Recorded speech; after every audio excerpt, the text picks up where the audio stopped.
Welcome back to Girl Take the Lead, the podcast where we reimagine leadership, challenge the status quo, and share the real, raw, and remarkable conversations that help us break cycles, find our voice, and lead with intention. And I'm your host, Canny. If you've ever walked out of a meeting replaying what you should have said, if you've ever felt like you were acting your way through leadership, if success has come, but it hasn't quite felt like you're going to really feel seen in today's conversation. Today, we're exploring the shift from performing to presence. And I'm so pleased to welcome Sara Anderson, founder of Lead Out Loud and creator of the Resonance Method.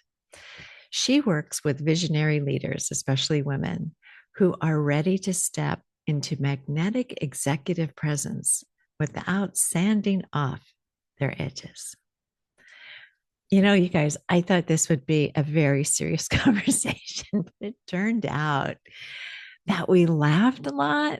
And I think it was because we felt so seen with each other. And this episode draws on her background in tech, public speaking coaching, and leadership development.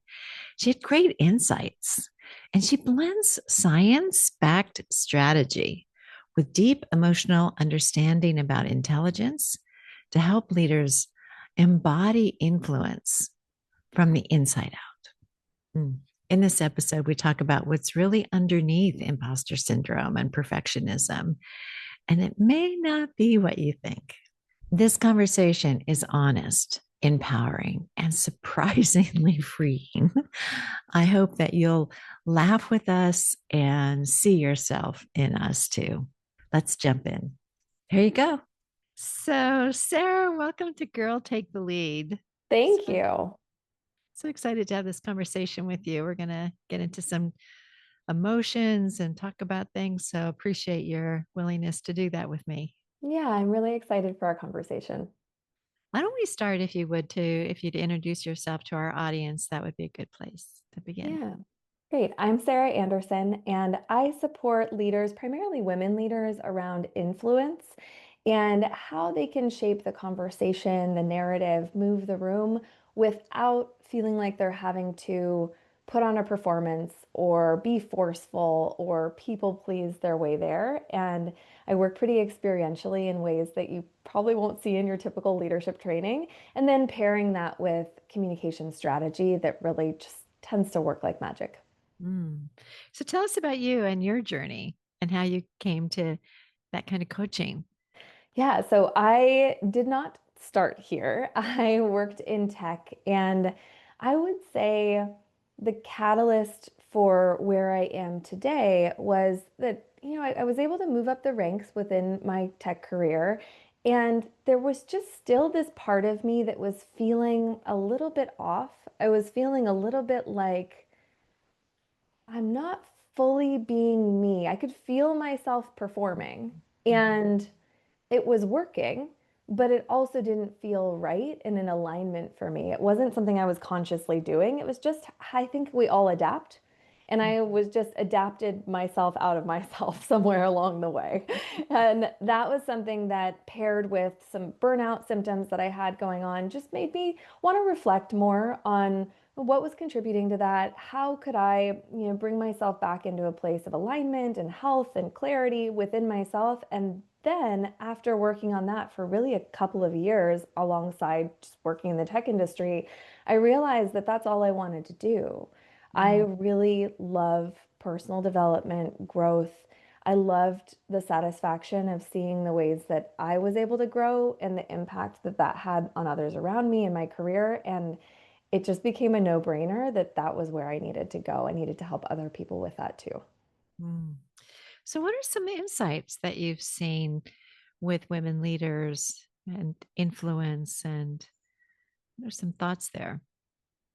I noticed that one of the biggest things is that everyone thinks that they're alone in whatever their particular struggle is. And I know that one of the really popular ones to talk about is imposter syndrome.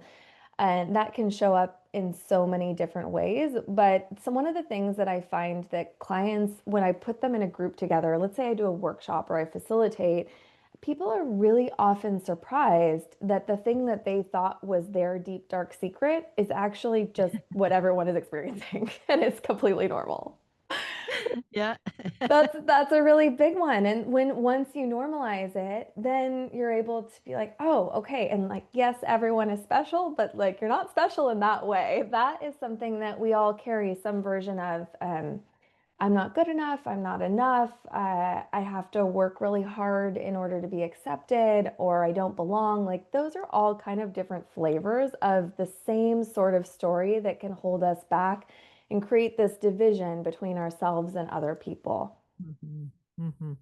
So, what emotion do you think is underneath that they hold that we I say me because I'm in that too. I Yeah, definitely have same. that Yeah, yeah. underneath those insights you just gave us. Under all of it, I would say is shame, but it doesn't present that way on the surface. And I don't know about you, but if you had talked to my, late 20s self in my career, I would not have identified with that word Mm, because one layer above is, and like Brene Brown says, perfectionism isn't it, you don't protect yourself from shame with perfectionism. Perfectionism is a function of shame, right? So mhm. perfectionism, always overworking, over preparing, this feeling that we're going to get found out, that there's something wrong with us, all of that is shame. And the wonderful thing is, once you realize that and move through it, you're able to be so much more bold and connected because you don't feel like you have to perform all the time. Yeah. Well, I love in Atlas of the Heart where she said this. I just love this. When we hear the word shame, our first thought is either I have no idea what that means and I don't want to know, or I know exactly what that is and I don't want to talk about it.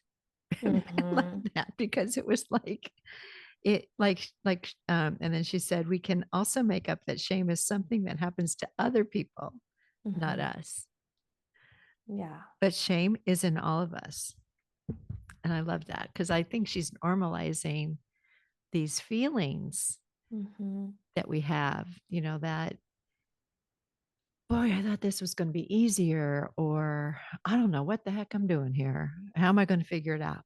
Just like there's this, when you're in those leadership positions, you don't know everything.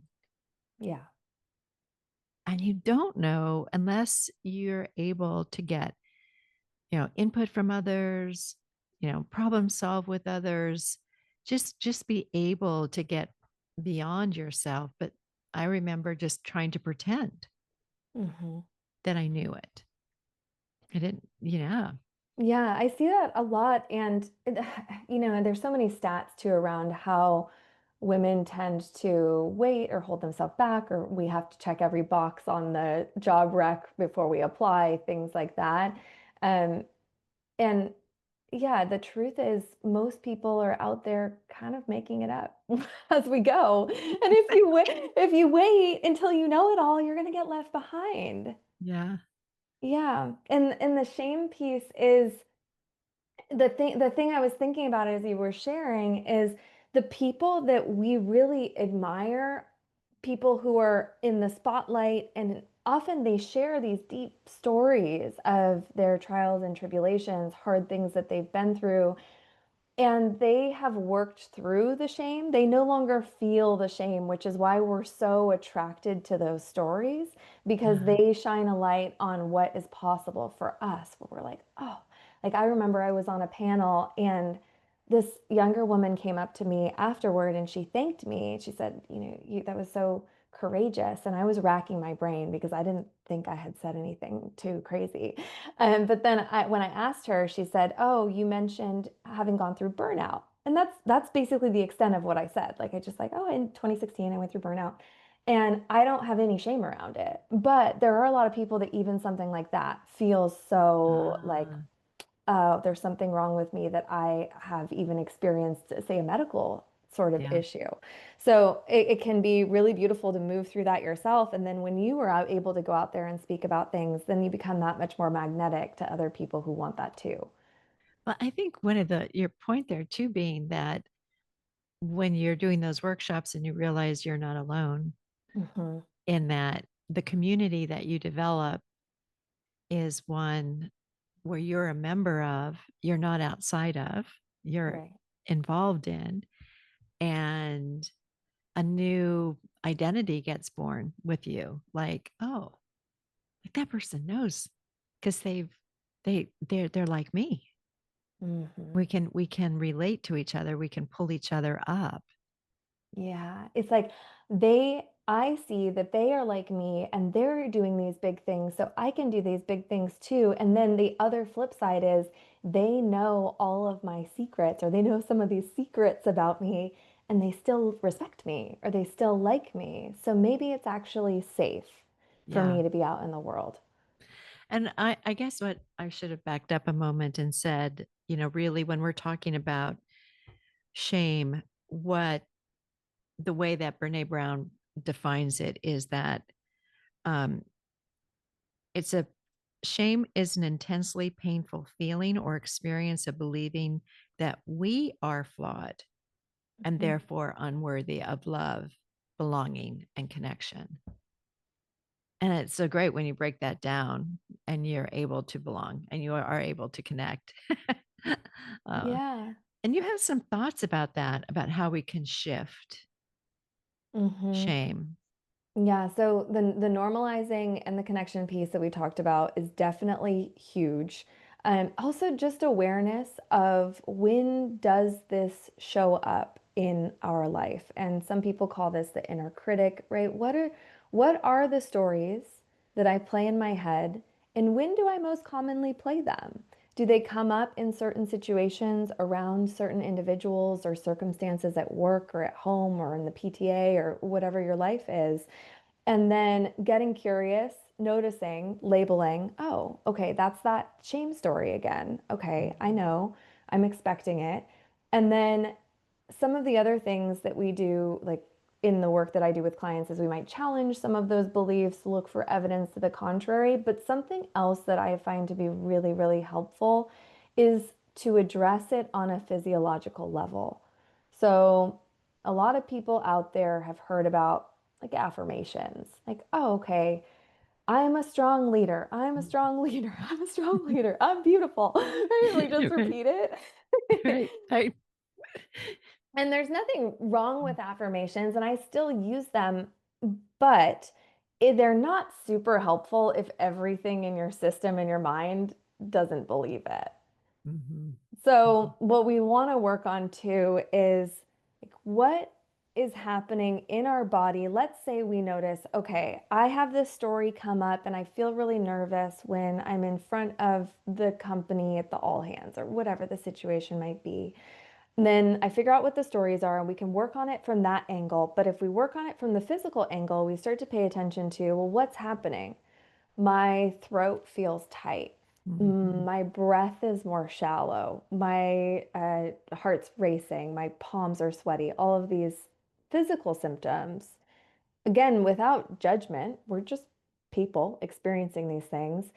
And then we can start to address it through different practices that help you to be able to navigate your nervous system flexibility, they call it. So it's not about being calm all the time, because sometimes you Mhm. actually need to have that amped up energy, but it's the ability to let go of things when a difficult situation is over, or it's the ability to think really clearly, because something else that beyond the physical symptoms that are uncomfortable when we're nervous or we're angry or we're upset, something that a lot of people don't realize is what's happening in your brain. So, our prefrontal cortex, it's the part right behind our forehead. That's Mhm. the most modern part of the brain. Mhm. And that part of the brain is responsible for higher cognitive functioning, reasoning, decision making. But if you're in a extreme state or even a mild state of stress, anxiety, some sort of amplified emotion, we might call it fight or flight, when you're in that state, then it actually, your prefrontal cortex isn't as connected to the rest of your brain. Mm, So functionally, that means that you can't think straight. And that's why after you're in a high stakes situation, you walk out and in the car when you're driving or when you're in the shower, you're kicking yourself because you're like, I knew the answer to that. Why didn't I say it? What happened? mhm, And it's mhm, actually just a physical thing that's happening.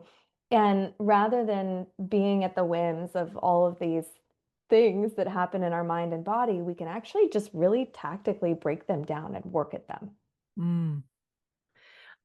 Well, when I have been in that, you know, a fight or flight kind of response, I know I get paralyzed. I Mm, don't move. I get still. And usually what comes out of my mouth is, I want to run. I want to flee. mm, You know, I got in trouble once for slamming a door because I was leaving a meeting where a bully was running it, and I just had enough. mm. And I can see, I know that after I wasn't thinking. Yeah. So that's kind of interesting that you're telling me that that frontal lobe was connected to the rest of my brain, because it was definitely an automatic pilot. Hmm. Wouldn't it be great if all bosses understood that part of stress, so that people begin to really get that, how to handle that in the moment? Because Hmm. I think what I've gotten coached on is that, well, if you had taken a breath, maybe said, let's have this conversation later, and be a little bit more deliberate about my action, instead of just being crazed in the moment. But I didn't see those as options Hmm. in the moment. It was like, I was just on that automatic pilot. So how would you, what would you recommend to somebody like me in those meetings where you're being bullied, or you're doing that fight or flight? I think the advice that you got was actually pretty spot on, but the only thing is, just like you said, it's really hard. It's just really hard. That's why I like to break it down even more granularly. So rather than giving you the advice to do that, it would be more like we might spend time for a little while just having you identify triggers. Like, what are the situations? How did you feel? What was the level? Just so that you have the awareness. And I'm so about unshaming everything. So throughout the process, I'm always telling people, you're like a scientist. We're putting on the lab coat, we're putting on the goggles. Whatever we discover is perfect because that's where we're starting from, right? So because that's one of the things that can make growth really difficult is when we discover something about ourselves that is less than perfect, which is most things we discover about ourselves, we go, oh no, it can't be that. Oh no, I can't look at that. And then we don't grow. So Yeah, instead, we just yeah, make it a more friendly process. We're like, yep, here's how it is.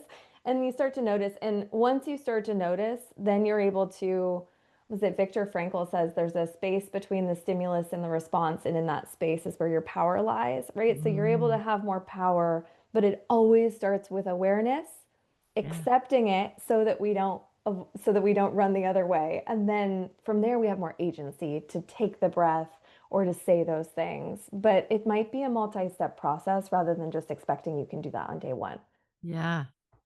Well, I think anybody listening to this who's ever been like you should really look up how to work with Sarah, because I think she can help you be less triggered. Like, I mean, I just got myself into trouble quite a bit, and I expected that I would get understanding Mhm. from my own, line, and I never did. And I thought, there's so much more to this. There's my side of this conversation, like there's the expectation on people, and I think it happens for leaders, that you're supposed to be a certain way. and you're supposed to perform a certain way and handle stress a certain way. And when you don't do that, that's when you get, a performance improvement plan or, it's suggested that, when things start showing up in writing, in your on emails and stuff that, things aren't going very well for me right now. But wouldn't it be great if you could if you had the kind of environment that would ask you to those questions you just did, like, what are the triggers? What happened? You Mhm. know, instead of it being such a you're wrong and they're right kind of thing.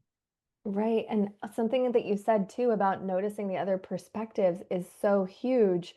I think a lot of leadership training skips some of these steps that we've been talking about so far, Hmm. and they Hmm. jump to like looking at other perspectives. And that's really valuable, especially in communication, right? To think about like when I have a program called Lead Out Loud, I run a couple times a year, and we only do this in the second portion out of three because it is really helpful to look at, well, what's this person's perspective? What do I think they desire out of this meeting? What's their desired outcome? What might they be afraid of in this situation? What are they trying to avoid? Like all of those things help us wrap our mind around how can I have a conversation where we both are going to come out of it feeling pretty satisfied? But you can't have that if your whole system has alarm bells going off. Yeah. You can't Yeah. see all those things. So when we have these people come in and tell us, well, just look at it this way and that way, it's like you can't do that because you can't override like the animal body that we're Yeah. inhabiting. Yeah. Yeah, definitely. Well, Sarah, I know that there's some resources that you offer. And why don't we talk a little bit about those? Because they sound very interesting. The influencer pillars that it's Yeah. based on. Yeah. Yeah. So I have a resource that I'm so happy for people to pick up and use for free and try on. It's called the Influence Audit. And basically what it does is it has a conversation with you. It's an AI, tool where it has a conversation with you, but it's based upon these different pillars that I've noticed will contribute to the influence that you have in your work, in life. And because a lot of us feel like we have influence when someone bestows us with a title, and Hmm. we have to wait, right, to really have that kind of influence. But I think we've all seen people in our workplaces where they have the title and no one respects them, or Yeah. they don't have the title and everyone still listens to them, right? So there's Hmm. something else going on there. And it's not like it's not like holding people's arms behind their back and bullying them, wrestling them to the ground, right? There are other ways that we get to influence by staying authentic, by using psychology, by noticing how our own nervous system is playing a part with our executive presence and the way that we're able to resonate with people. And just all of these things are very interconnected. And when I saw these patterns coming up over and over again, a lot of what we've already talked about today, if folks are listening and they're like, oh, okay, I think it might be this or that, this tool will just help them to have an even better idea of, okay, this is where I'm doing pretty well. And here, if I want to work on something, working on these one or two things would be helpful. And here's how I might do it. Yeah. So, what are the five pillars? Some of them are what we spoke to, which is your presence with other people actually relies upon you having a lot of control over your own system. So, an Yeah. example of that would be I hear from people, some people close to me in my life I've been talking to recently, where they have managers that are really anxious, palpably so. And whenever they are in a conversation, they feel like they need to take care of their leader because their leader is so uncomfortable in those situations. Oh. And that leader might, and I've actually heard this from multiple people in my life recently, and as that leader, you might not realize the effect that you're having or that other people are feeling kind of contagious anxiety coming off of you. Mm. So, like little things that, again, nothing wrong with you, not your fault. But little things that where we might feel like we're doing everything right, and we're like, technically, I'm doing checking all of the boxes, but there are little tiny pieces under the surface like this that can make such a big difference. Yeah. Well, I think you mentioned too when we were talking that it's a great tool for you to find your strengths Mhm. and opportunities, right? And one thing that I've learned is after being competitive and jealous and other things of other women Mhm. over my career, I'm definitely just being so transparent right now. Um, that if I knew my strengths, I could be more confident in me. Mhm. And my mindset can be I don't need to be competent in everything. Other people will be competent in different things. And rather than be competitive, we can be collaborative Mhm. because together we could work on things. It's so helpful to understand that, I think, rather than just fall into certain traps of comparison. They got more than me, they got promoted, I didn't, um, which I felt a few times in my career. um, why didn't I get? Oh, because I'm slamming a door, maybe. Um, but I it's just so interesting. I think emotions in the workplace. Mhm. You know, I grew up in California, and got my MBA and did my first job in California, and then I moved to New York because I said, I think I need to expand. Okay, in New York, my managers threw staple guns at doors. People yelled during meetings. In one meeting for a cosmetic company that's quite large, the creative director and my boss got into a fist fight. I mean, That's emotions are wild. emotions are a big thing, Mhm. really. And that frontal we gotta evolve a little differently so it connects a little bit more. But it's it's a huge part, I think, of us, as you said, being influential, being recognized as a leader. Yeah, totally. And just like what you were saying, recognizing your strengths is just as important as recognizing your opportunities. I remember there was a client of mine who came to our immersion retreat, and we went through this exercise where basically she was shocked after because so many people had reflected to her what they saw in her and all the positive things that they saw in her. And it hit her how off base her self-perception was Mm, compared to how everyone saw her, because everyone saw her like just way up there as this leader. And she's like, oh my gosh. And recognizing how she was holding herself back in that moment. mm. So interesting. Yeah. I was never a big fan for 360 feedback, prior to our performance evaluations, because they were so political. Mhm. Groups of people would get together and write the same thing. I mean, Mm.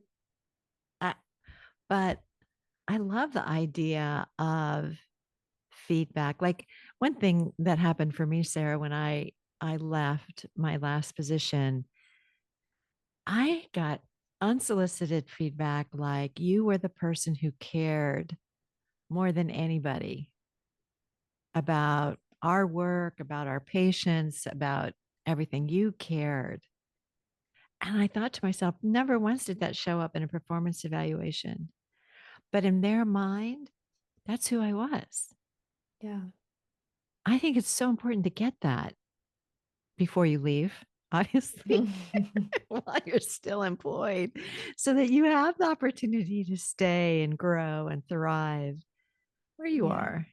And I can only imagine how that would have impacted you too, because there's this whole saying we people live up or down to our expectations of them. And in holding back the praise, we actually are missing an opportunity to call people forward into even more. Because if you're like, oh, I am the caring person, or I am, you might have leaned in even more and felt good Yeah. about it and really like leaned into that identity. Yeah, definitely. And I probably would have thought, well, does a caring person slam the door? Probably not. You Yeah, it actually could have really impacted that. Yeah. know?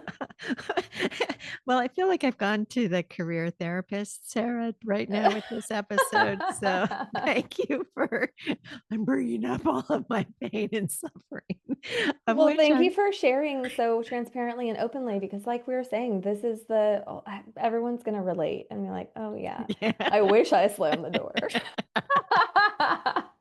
I definitely, I didn't know in the moment that there was that much energy in my body. When I went to Mhm. close the door, I thought I was just closing the door and it sounded like a slam. And I went, oh, I'm in big trouble now. Oh, well, anyway, how can our listeners find you, Sarah, and follow you and find your resource? Yeah, okay. So we can link them hopefully Yeah. to the resource that I mentioned. And then you can find me on LinkedIn, Sara Anderson Coaching, no H on my first name. And then Instagram as well, Sarah.Anderson triple underscore. And those are the places that I hang out most of the time. Okay. Very good. So you kind of mentioned something about this, but maybe we can go in a little bit deeper. So what would you tell your 20 something self today? Oh gosh, I would tell her she didn't listen a lot. I'll tell you that. I would tell her. Uh, But she didn't probably slam a door, so that's good, right? But she was so caught up in proving and in Mm, being impressive. And I what I really didn't understand was the importance of connection and community, the mm, importance of being engaged and that it wasn't a problem and could even be an asset for people to see me in process. That was not something that was comfortable for me. I was definitely in the polish, perfectionism, and it works to a certain point, but it didn't let people in and it didn't give me what I was mm. really looking for. And even a little tiny example of this was I started all these side hustles when I was working, and one of them was an adult summer camp. And I was so excited about it. And I was doing all of the things, but I was doing it in a way where, I don't know, like I was acting like I was a multi-billion-dollar business rather than just like letting people support me and be this person who's an entrepreneur. There's just a different energy Oh, yeah. that I think if I let people in more and I wasn't so worried about the optics at the time, that I probably would have succeeded much faster. Mm, that's such good advice. So I know you had a chance to go to our online store and something Yeah. spoke to you. Can you share that with our audience? Yeah, I really loved this card. It had kind of like rainbow coloring on it, and it said, "Oh, it was about be yourself and the world will adjust." Did I get that right? Yeah, that's Yeah. perfect. Yeah, I love that card too because I think it gives us permission to just be us Hmm. and Yeah. improve. I mean, it's not like we're going to, like, I can say, oh, well, you could slam a door. No, it's like, there might be other ways to handle things and keep learning and, but permission to be you. Yeah, I love that one because it's something that I notice is, especially for my women leaders who are around the part of their career, I would say it's usually around director level where we start to see this a lot, where all of the things that got them there are no longer helping them to get up to the next rung of the ladder. And Mhm. part of it is the polish and the pleasing and doing all the right things, or maybe being a good operator where we polish off these edges and there's nothing for anyone to grab onto. And then people look at us for an opinion or a bold statement. And what I notice is there's a frustration in us where we can feel like, well, I used to have opinions and bold statements, but I think you polished that away at some point, right? So, to the permission to be you, the world will adjust. The right people will find you because you'll be a magnet for the people who are your people and the opposite for people who aren't for you. And maybe you want to adjust the world. Maybe you want to change the world, right? So, Yeah. mm, Yeah. yeah, I think that's a great one. Oh, thank you for all of that. I do think that when you were talking, I was thinking about the women I knew. Well, I was one of those people too. I was a senior VP, and I know that, I definitely made mistakes and tried so hard to be good at my job. Um, and you're right, though, there is a polishing that happens because you want to be, in my case, the boys' club, because I was the only female. And Mhm. so, um, wouldn't it be great if you could just go in with your edges and humor and just be authentic? Mhm. Ah, I'm so glad you're working with women leaders to help them be that way, because that is going to make everyone so much happier. Yeah, it benefits everyone. Totally. Well, thank you, Sarah, so much for this great conversation. I had no idea we would have such go down this lane and have so much fun. I thought it would be kind of serious. Oh, It yep. was fun. Guys. Thanks, Theo. This was really fun. I really appreciate you having me on. My sincere thanks to Sarah for joining us today. It was such a grounded, generous, and clarifying conversation. What I loved most about this episode is the reminder that influence doesn't start with technique, it starts with awareness. When we understand our triggers, when we notice the stories we've been carrying, when we allow ourselves to be seen in the process instead of polish, we don't lose credibility, we gain presence.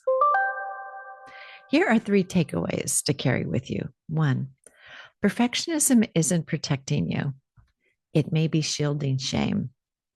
2, you can't out strategize a nervous system in survival mode. And 3, the leaders who move rooms aren't performing, they're resonating. If you'd like to connect with Sarah, we'll link everything in the show notes. And if this episode stirred something in you, maybe a memory, a moment, or a door you wish you hadn't slammed, you're not alone. Leadership isn't about getting it perfect, it's about growing with greater alignment.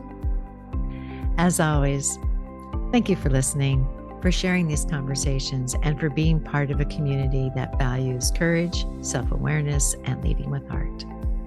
Next week, we'll be joined by Dr. Karen Hills Pruden, CEO of Pruden Global Business Solutions Consulting.